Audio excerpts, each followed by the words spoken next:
আমার মনে হয় যে এই শতাব্দীতে ফুটবলে সবচেয়ে বেশি পরিমাণ যে প্লেয়ারকে নিয়ে আসলে ট্রোল হয়েছে সেটা হচ্ছে অ্যান্টনি। রিসেন্ট পাসে এত বেশি ট্রল কোনো প্লেয়ারকে নিয়ে হয় নাই।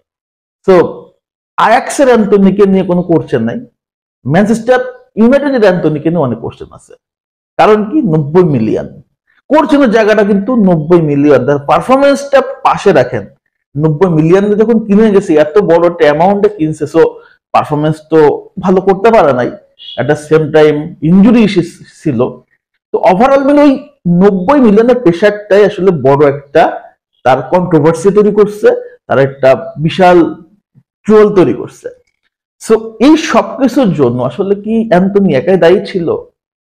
আসলে কি একা দায়ী থাকে একটা ফুটবলার যখন পারফরমেন্স করতে না পারে? এই পারফরমেন্স থেকে বেরোয় আসার জন্য একটা ইন্টারন্যাশনাল ফুটবলার যখন পারফরমেন্স করতে পারে না, তখন এই দায়ভারটা কিন্তু কোচের। তাহলে কোচের কাজটা কি? কোচ কি আসলে ঘোড়ার ঘাস কাটে নাকি নিজে ঘোড়ার ঘাস কেটে নিজে খায়? কোচ যখন একটা প্লেয়ারের পারফরমেন্সটাকে আসলে মাঠে দেখে তার ভিতর থেকে তার ভুলগুলো শুধরে তাকে পারফেক্টলি পজিটিভ করে তাকে ইন্টারনাল মোটিভ করে যদি রেজাল্ট বের করতে না পারে, তাহলে দোষটা প্লেয়ারের না, দোষটা হচ্ছে ওই দলের কোচের। সো আমার মনে হয় ম্যানচেস্টার ইউনাইটেডের এই ল্যাকিংস ছিল হচ্ছে টোটাল ম্যানেজমেন্ট, কোচিং স্টাফ এবং মূলত টেন হ্যাগের। এট দ্য সেম টাইম এই দোষটা আমি রুবেন আমরিমকেও দিব। রুবেন আমরিমকে এই জন্যই দিব যে রুবেন আমরিম যেভাবে আসলে নিজেকে হাইপ তৈরি করছে, নিজে না, মিডিয়া যেভাবে হাইপ তৈরি করছে, ওই লেভেলের কোচ সে না। ম্যানচেস্টার ইউনাইটেডের রিসেন্ট পারফরমেন্স দিলে বুঝতে পারবেন বা ম্যানচেস্টার ইউনাইটেড যথেষ্ট কোয়ালিটিফুল একটা দল, যথেষ্ট কোয়ালিটিফুল দল, বাট তাদের পারফরমেন্সটা কনসিস্টেন্সি না।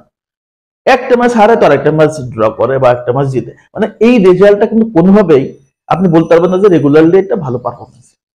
অ্যান্টনি লা লিগাতে আসছে, আসার পর দুইটা ম্যাচ খেলতে, দুইটাতে ম্যান অফ দ্য ম্যাচ হয়েছে।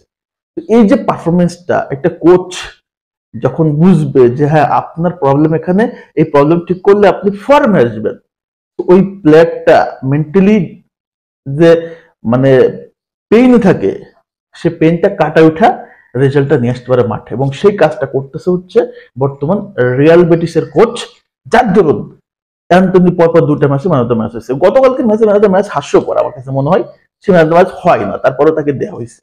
এটা হয়তো বা কি বলে, এটাকে ইন্সপিরেশনের জন্য মনে দেওয়া হয়েছে। ওভারঅল মিলে যে অ্যান্টনি যে ফর্মে চলে আসছে, গতকালকে গোলও করছে লা লিগাতে, এবং রেকর্ড মনে হয় যে লা লিগাতে প্রথম দুটা ম্যাচে কারো দুইটা ম্যাচেই ম্যান অফ দ্য ম্যাচ। এটা হয়তো বা থাকতে পারে কিনা যায় না, বাট আমার কাছে মনে হয় এটা নতুন রেকর্ড, যেটা মেসি রোনালদোরও নাই, নেইমারও নাই।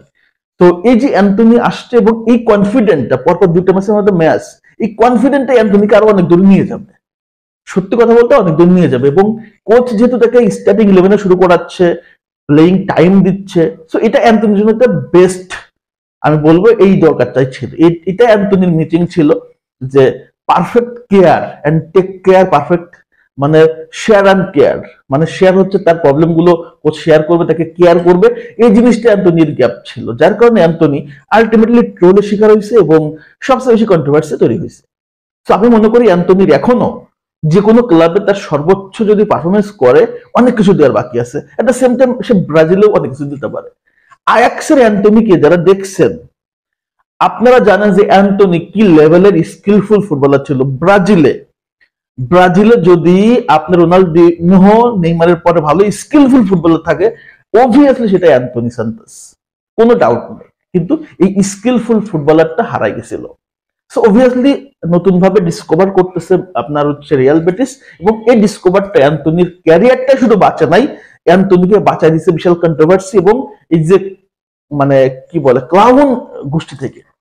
সো অবভিয়াসলি অ্যান্টনিকে স্যালুট, তুমি তোমার পারফরমেন্সটা ধরে রাখো এবং রেগুলারলি তুমি তোমার নিজেকে ফোকাস করো, নিজের ক্লাবটাকে ভালো করে ট্রাই করো, এট দ্য সেম টাইম তুমি নিজেকে টাইম দাও, দেখবা সবাই তোমার দিকে চলে আসবে। সো আলোচনা এতটুকু, তোমাদেরকে এটাই বলি যে অ্যান্টনি সম্পর্কে তোমাদের মতামতটা কমেন্টস করে জানিয়ে দাও, এবং অ্যান্টনিকে কি এখনো মিস করো, সেই আয়াক্সের অ্যান্টনিকে অবশ্যই জানিয়ে দিবা। তো সবাইকে ধন্যবাদ জানাচ্ছি, ভালো থাকো, সুস্থ থাকো, আল্লাহ হাফেজ, আসসালামু আলাইকুম।